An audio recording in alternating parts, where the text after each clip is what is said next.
বন্দিত্ব পৃথিবীতে চিরকালের জন্য স্থায়ী হয়নি, তাই তো? আগুনের হ্রদ চিরকালের জন্য থাকবে। এখন দিয়াবলকে নিজের প্রভু করে কেন নিপীড়িত হয়ে থাকবেন?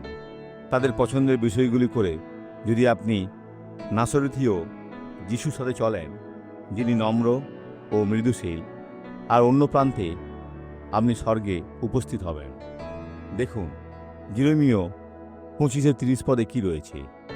অতএব তুমি তাহাদের বিরুদ্ধে ভাববাণীরূপে এই সমস্ত কথা প্রচার করো। তাহাদিওকে বলো, সদাপ্রভু ঊর্ধ্বলোক হইতে হুঙ্কার করিবেন, আপন পবিত্র বাসস্থান হইতে আপন রব শুনাইবেন।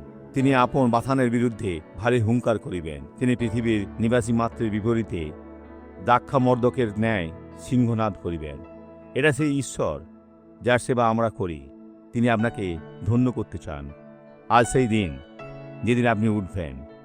নিজের আশীর্বাদকে গ্রহণ করুন আর সমস্ত যুদ্ধে জয়লাভ করবেন নাসরথীয় যিশুর নামে।